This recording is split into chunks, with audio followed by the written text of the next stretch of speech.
When Aladdin found himself so handsomely equipped, he returned his uncle thanks, who thus addressed him, "As you are soon to be a merchant, it is proper you should frequent these shops, and be acquainted with them." He then showed him the largest and finest mosques, carried him to the khans or inns where the merchants and travelers lodged, and afterward to the Sultan's palace, where he had free access, and at last brought him to his own khan, where, meeting with some merchants he had become acquainted with since his arrival, he gave them a treat, to make them and his pretended nephew acquainted.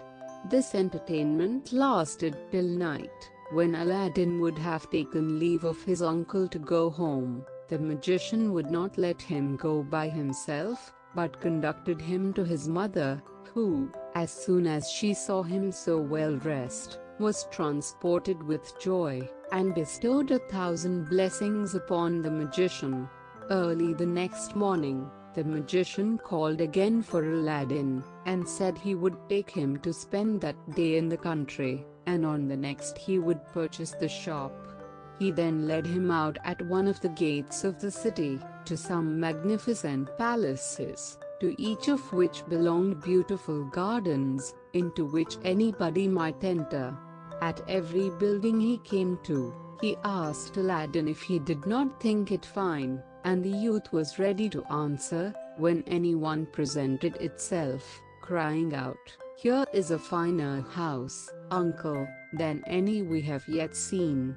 By this artifice the cunning magician led Aladdin some way into the country, and as he meant to carry him further, to execute his design, he took an opportunity to sit down in one of the gardens, on the brink of a fountain of clear water, which discharged itself by a lion's mouth of bronze into a basin, pretending to be tired. "Come, nephew," said he, "you must be weary, as well as I. Let us rest ourselves, and we shall be better able to pursue our walk." The magician next pulled from his girdle a handkerchief with cakes and fruit, and during this short repast he exhorted his nephew to leave off bad company, and to seek that of wise and prudent men, to improve by their conversation. "For," said he, "you will soon be at man's estate, and you cannot too early begin to imitate their example." When they had eaten as much as they liked, they got up, and pursued their walk through gardens separated from one another only by small ditches, which marked out the limits without interrupting the communication, so great was the confidence the inhabitants reposed in each other. By this means the African magician drew Aladdin insensibly beyond the gardens, and crossed the country till they nearly reached the mountains. At last they arrived between two mountains of moderate height, and equal size, divided by a narrow valley, which was the place where the magician intended to execute the design that had brought him from Africa to China.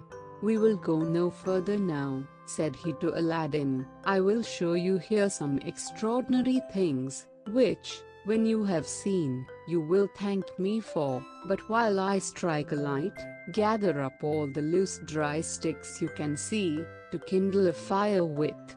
Aladdin found so many dried sticks that he soon collected a great heap. The magician presently set them on fire, and when they were in a blaze, threw in some incense, pronouncing several magical words which Aladdin did not understand.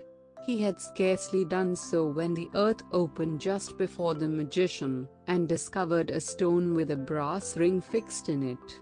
Aladdin was so frightened that he would have run away, but the magician caught hold of him, and gave him such a box on the ear that he knocked him down. Aladdin got up trembling, and, with tears in his eyes, said to the magician, "What have I done, uncle, to be treated in this severe manner?" "I am your uncle," answered the magician. "I supply the place of your father, and you ought to make no reply. But child," added he, softening, "do not be afraid, for I shall not ask anything of you, but that you obey me punctually, if you would reap the advantages which I intend you.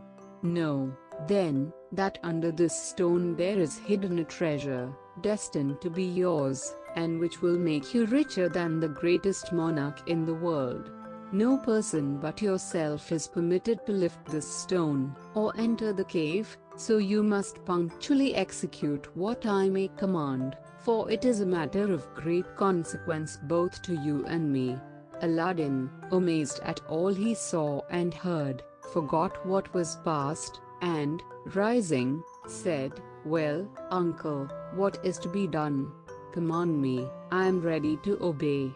"I am overjoyed, child," said the African magician, embracing him. "Take hold of the ring, and lift up that stone." "Indeed, uncle," replied Aladdin, "I am not strong enough, you must help me." "You have no occasion for my assistance," answered the magician. "If I help you, we shall be able to do nothing. Take hold of the ring and lift it up, you will find it will come easily."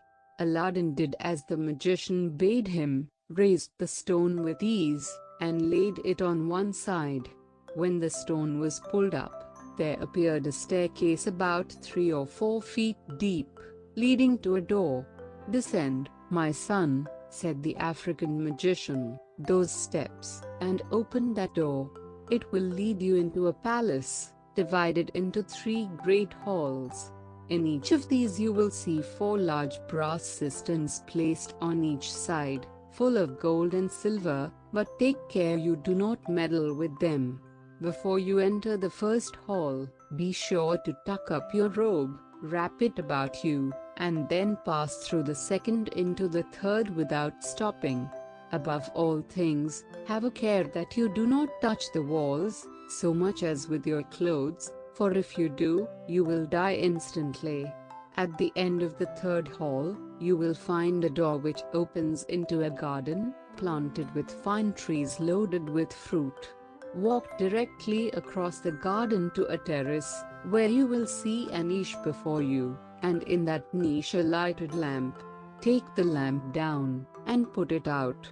When you have thrown away the wick and poured out the liquor, put it in your waistband and bring it to me. Do not be afraid that the liquor will spoil your clothes, for it is not oil, and the lamp will be dry as soon as it is thrown out."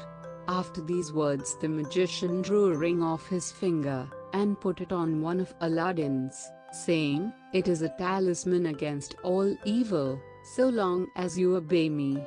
Go, therefore, boldly, and we shall